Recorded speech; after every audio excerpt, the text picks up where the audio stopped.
As Sir Arthur Conan Doyle once quoted, "One's will to survive is the strongest power given to us all."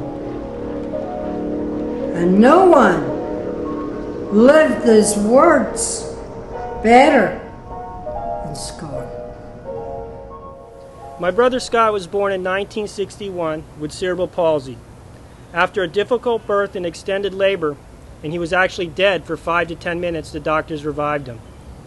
And after that, he had to go to many years at United Cerebral Palsy for therapy. They gave him speech therapy. They worked with his legs. They worked with his arms. He wore braces. He used walkers. Although he would never walk, he was able to get around on his knees. He had a hard time using a spoon because he had no finger coordination. He had to hold it like this.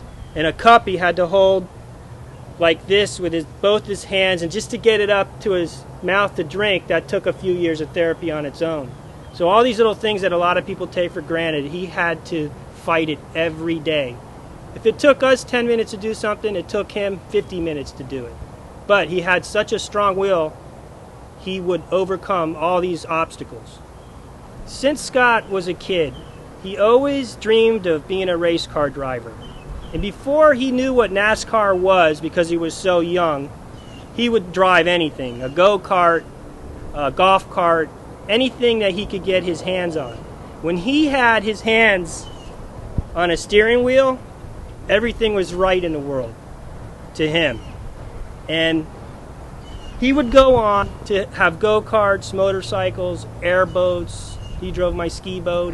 He went on to get his driver's license, which nobody could believe, without any special equipment.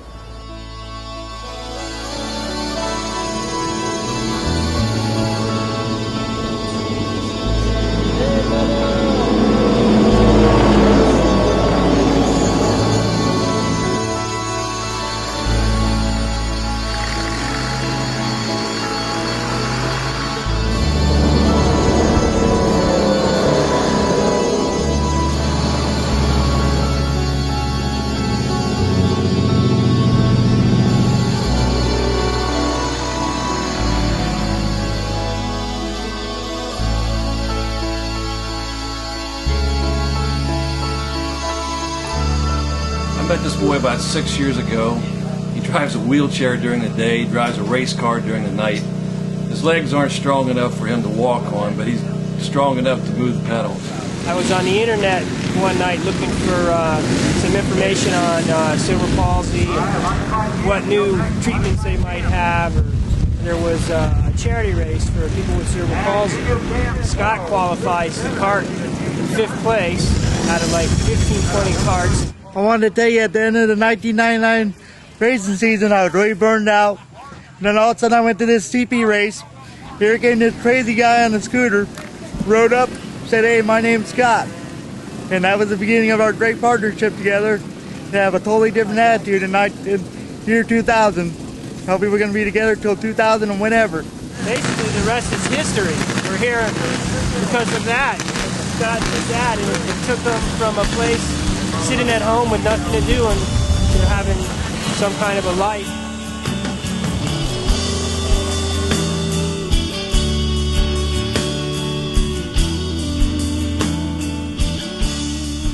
I thought at one point when I first met him, I would help him across the street.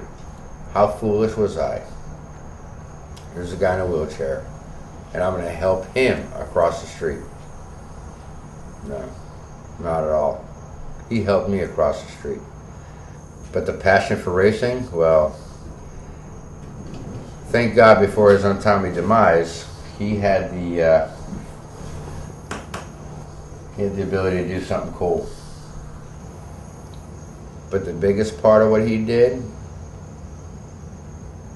was to be my friend.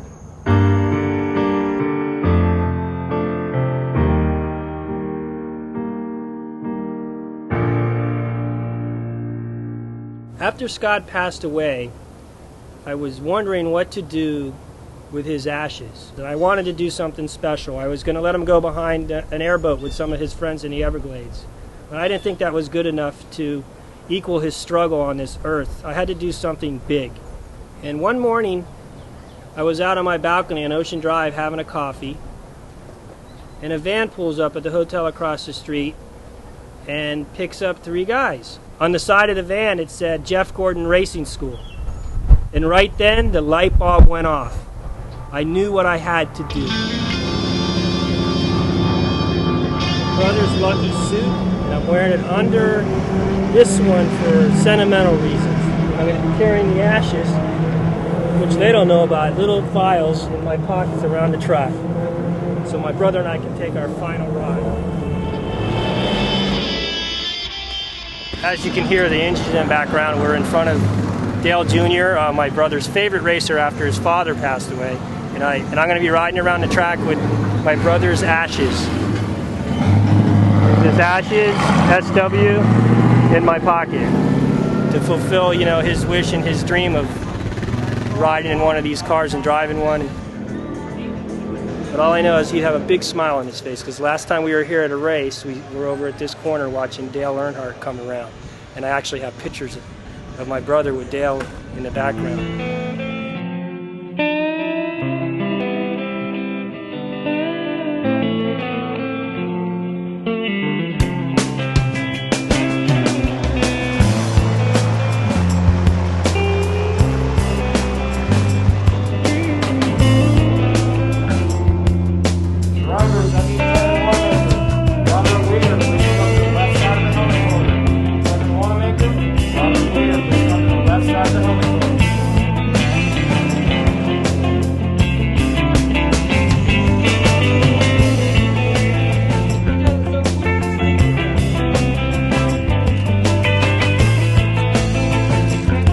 My brother. I would never be here if it wasn't for him, so.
Scott, you did some good driving there, right?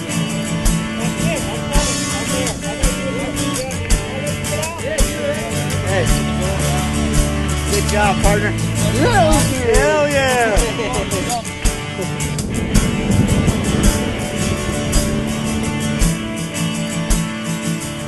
Yeah!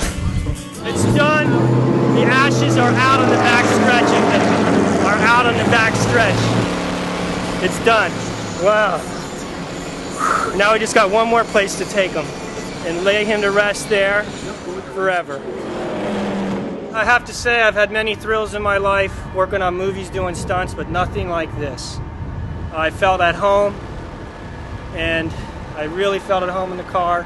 I let my brother's ashes go on the back stretch of Homestead Speedway because I was in the car myself, which I still can't believe. I pulled them out of my sleeve and popped the lid. And now there's only one more place to put them, and that's here at Victory Lane at Homestead Super Speedway. And you know, for all time, this is here. At least my brother will be a part of this. And this is the place to do it with the wind and everything else.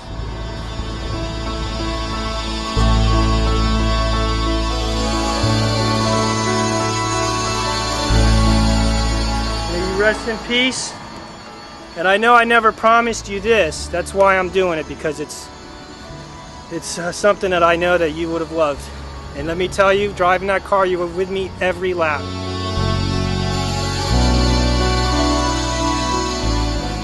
In the end, I must say, his capacity to overcome everything was beyond the human spirit. He just kept redefining the word limitless.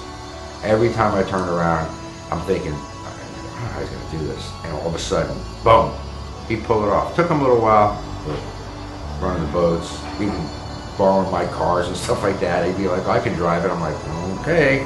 Kept my fingers crossed, but you know what? I never once had a problem. Never once had a problem with it. So it was wild. Like I said, he really truly defined or redefined the word that there was no limits. I mean, if you want to do it bad enough, you can do it. And he showed me. He gave me inspiration. He told me one time, don't be afraid of anything. And I thought, he's telling me not to be afraid of anything?